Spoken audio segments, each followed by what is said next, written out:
Você é do tipo de gente que sente inveja das pessoas? A grama do vizinho é sempre mais verde que a sua. Existe uma diferença entre inveja e cobiça. E quem explica isso melhor pra gente é o psicanalista Jonatas Liache. Bem-vindo, Liache. Obrigado. Bom, vamos começar então dizendo o que é a inveja e o que é a cobiça. Bom, a inveja tem mais a ver com um sentimento. E a cobiça tem a ver com uma sensação também, um sentimento, mas que envolve ação. Mais ou menos assim. A gente acha que a gente tem inveja de alguma coisa que a outra pessoa possui. Eu tenho inveja daquele carro, da casa que ele tem, ou da roupa que veste, enfim. A gente normalmente fala assim. Mas a inveja não é em relação ao objeto que o outro tem.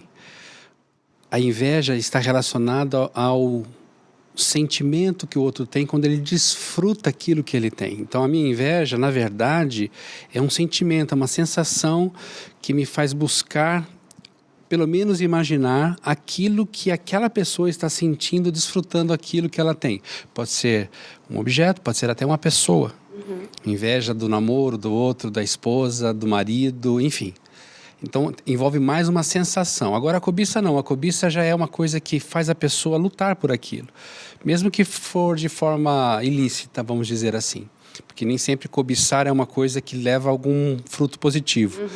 Mas, dependendo da situação ou como a pessoa enxerga o desejo, o empenho que ela faz por esse objeto de desejo, faz com que ela adquira uma força, um empenho tão importante que nós podemos qualificar como cobiça.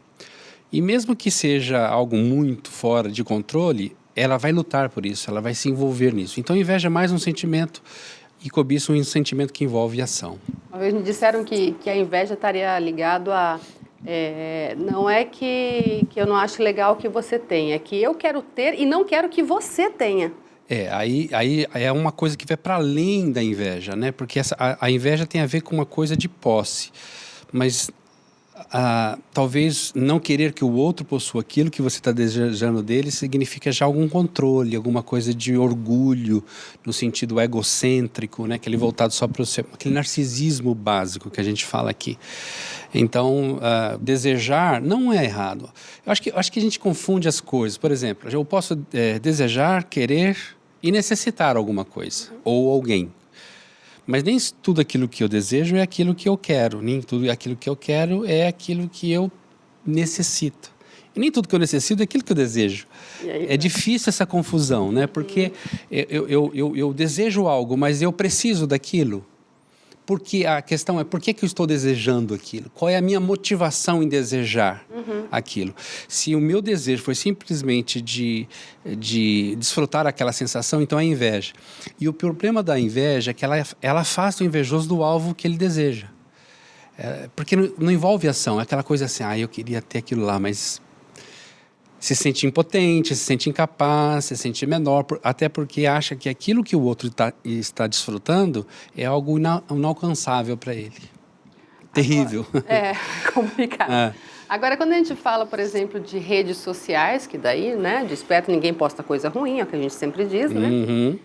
Eu já vi casos, por exemplo, de alguém dizer assim, olha aqui, ó o carro que o fulano está usando. Ih, ó o carro dele, gente. Sim. Nossa, fulano, domingão, churrasco, olha a churrasqueira, só tem picanha. Quer dizer, isso não é muito saudável, né? Absolutamente, porque, na verdade, eu acho que a grande pergunta de quem está olhando aquilo e já se pergunta, olha só, aquele olhar meio de desprezo, meio de inveja, a primeira pergunta é, por que está por trás desse meu sentimento? Ou o que está faltando em mim que está me levando a pensar desse jeito? Aliás, as palavras básicas que envolvem os fundamentos da teoria psicanalítica é desejo e angústia. E às vezes o nosso desejo nos leva à angústia. E o nosso desejo é aquilo que nos qualifica, é o drive, né? É o piloto da nossa vida. O que é que eu quero ser, o que eu quero fazer, com quem eu quero me casar, quantos filhos quero ter, o que me satisfaz, tudo isso é envolvido pelo desejo.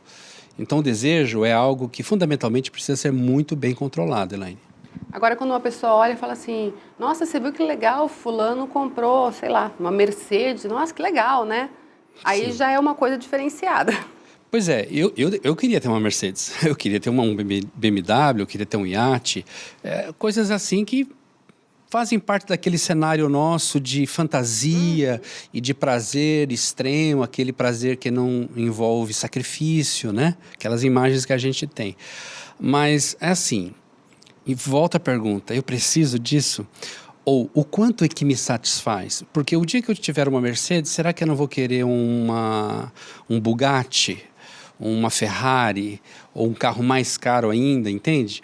Ou tenho esses 3, agora eu quero 5 carros, depois 10, não é? Então a questão é uma coisa insaciável. Isso, a questão é a satisfação. Qual é o que me satisfaz? Por exemplo, eu gosto de pudim. Eu consigo comer um pedaço de pudim e talvez eu consiga, dependendo do dia, comer um segundo pedaço de pudim. Então eu consigo comer 2 pedaços de pudim, mas eu não consigo comer 2 pudins inteiros. Então eu gosto, eu desejo, mas nem sempre aquilo que é alvo do meu desejo vai me satisfazer. Na verdade, pode até me enjoar, pode me fazer mal. Né? Agora, uma coisa que talvez não seja muito fácil, mas a pessoa consegue perceber que ela está entrando nessa onda da inveja, ela consegue identificar no momento em que acontece?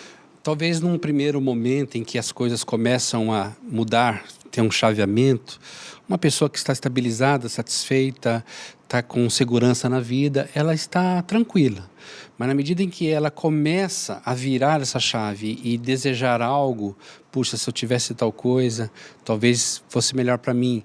E de repente aquilo vira um alvo, vira uma obsessão, que pode levar ela a uma cobiça naquele sentido negativo que eu falei inicialmente, aí sim, ela percebe sim. Nós percebemos sim. De fato, a gente sabe aquilo que a gente precisa.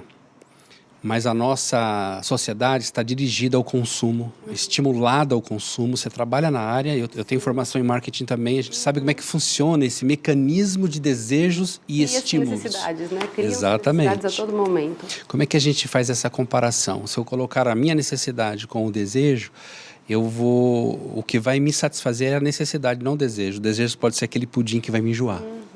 Agora, aliás, dá para a pessoa, de repente, falar assim, não, estou percebendo que eu estou meio invejosa mesmo e quero tentar mudar essa situação, quero ser uma pessoa melhor, né? Estamos aqui para evoluir. Claro. Que dica, não sei se existe isso, mas que orientação você daria para que a pessoa começasse a olhar de uma forma diferente e, de repente, buscar aí essa melhora? Eu acho que assim, a palavra-chave aí é a admiração. Eu posso admirar você sem incorrer em nenhum erro de moral, em erro de juízo, de valor, e nada disso. Eu posso admirar um carro sem correr no mesmo risco. Quer dizer, a admiração, acho que é uma palavra que nos ajuda a pensar. Pergunte se eu admiro ou eu desejo. Se eu desejo, não está errado. Se eu desejar, não está errado. Mas se esse desejo me levar a consumir 2 pudins, então tem alguma coisa errada. O que vai me satisfazer? Então, eu posso admirar alguém. E não é pecado admirar, não é erro admirar ninguém. Eu admiro muitas pessoas, sem reservas, inclusive. Sei que todos são falhos, mas eu admiro sem reservas, porque a minha admiração é um foco de atenção, de respeito, de honra para esta pessoa.